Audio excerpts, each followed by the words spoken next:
Hello and welcome to Forever Rugby on Forever Sports. For today's Rugby Challenge Cup preview, all PCF sides obviously in action this weekend, and a very big weekend for the likes of the Sharks, the Lions, and the Cheetahs. Cheetahs and the Lions were currently undefeated in the competition. Sharks were looking pretty good on the log point of view, despite that loss to the Cheetahs, and they have got a big chance against, tomorrow at home to try and make sure they're going to be able to get to the next round. And to be honest, I think this Challenge Cup is going to be the focus for the Sharks. Has to be the focus for the Sharks because the URC season is all but really gone for the Sharks. For the Lions and the Cheetahs, well, how far can they go? That is the question. People are starting talking about the Lions, the way they've played so far, as a potential, semi-finals, finalists, maybe even winners of the competition. Cheetahs as well, dare to dream, really. They're actually playing in the Netherlands this weekend, where they will be based out of for the Challenge Cup, and they've actually sold out the stadium, which is very, very exciting for their game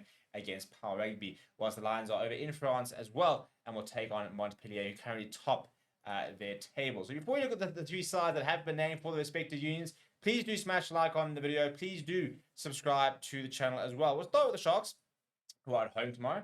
And not too many changes, but a couple. In the front row, Oxen, Fez, and Bartle, Henry, Jacobs will pack down.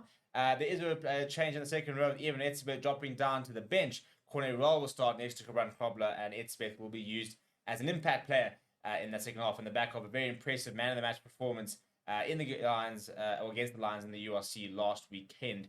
A couple of changes to one change to that back row. Tino Mavasera rather comes into the side. He actually makes his European competition debut. He'll do that alongside Pepsi Buthelezi and Lapis Labaskakni in that three. Grant will continue to partner Currie Bosch, who's under a lot of pressure at the moment. It is Currie Bosch, but the coaches are very much backing him to get the job done and are continuing with him. If you look at the rest of the back line, it is unchanged from last weekend. It is Makasoma Pimpi, Francois Fent, Lekanya Werner Koch, and Peter Fassi. Off the bench, Ken van Furen, Ntuka Kunu, Kwesi Mona, Evan Etzebeth, James Fenter, Jaden Hendricks, Diego Polis, who's set to make his debut for the Sharks, and Edwin Cater. Good to see Edwin Cater back and in full fitness. And Diego Polis, an interesting one there because there's no real genuine sort of fly half option, backup fly option rather for Currie Bosch. But Diego Polis was obviously signed on the back of a tremendous season for the Pumas. And we actually mentioned on the fan forum last night that we haven't seen him, and we'd really like to see him. So very cool to see that he will be making his debut hopefully tomorrow and get some decent minutes under his belt. So that is the Sharks. If we look at the Cheetahs, pretty unchanged for their fixture against Power. So the nice thing about them, they don't play a lot of rugby. Injuries not really affecting them too much, so they can pretty much select a pretty full-strength side most times when they do play in the EPCR at Challenge Cup. So in the front row, it'll be Schalk Ferreira, Louis van der Vestes, and Uranus Kutsia, Renio Bernardo, and Captain Victor Sekete. In that second row, the loose trio will be Gideon van der Merwe, Friedel Olivier, and John Ray Rudolph, who's got a lot of experience and actually played, I think, almost like 50, 60 games already for the Cheetahs. If we then look at the halfback pairing, Ruan Pino will start at 9 next to George Lawrence. The two wings will be Cohen Jasper, Munir Hartzenberg. In the centres, it will be Reinhard Fortain and Evadi Borshoff, Tapio Mafura. The exciting ball carrier will be at full back.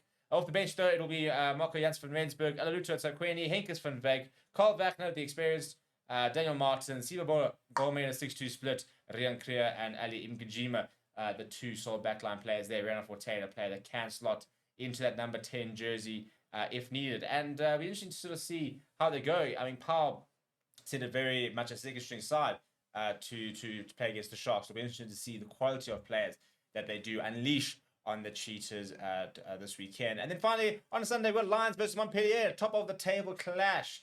And you expect to see a pretty strong Montpellier side being named for this game. In fact, I think it's actually tomorrow night. If I said that, I don't know why I thought it was Sunday. It is tomorrow night.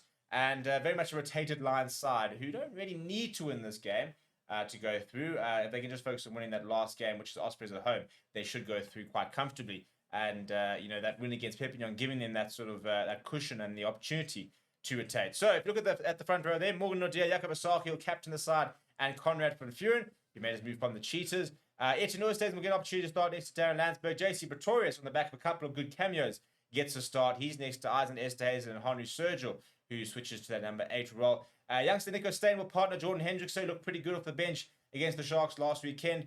The rest of the backline will be Baldwin Hansen, Reina Jonker, Eric Cornier, Stian Pinar, and Andries Kutsia. Off the bench, it will be Morne Brandon, Corne Ferry, Ruan Smith, Reynard Roots, Ronan Straley, Travis Gordon, Jan Mulder, and Gianni Lombard. So plenty of youngsters littered in amongst this side. And it'll be very cool to sort of start seeing the depth that the Lions are trying to establish, because that first team of the Lions are competing, winning games, and being very competitive. The question now is, how do they then sort of capitalize that and start building the depth that they need to be able to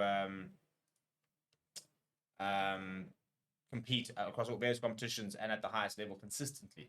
But let me know what your score predictions are for those 3 games down in the comments below. It's an all French affair, really, for these 3 sides. So let me know how you think they will fare over the weekend. Please do smash a like on the video. Please do subscribe to the channel as well. Thank you very much for watching. My name is Steve. I'll chat to you soon.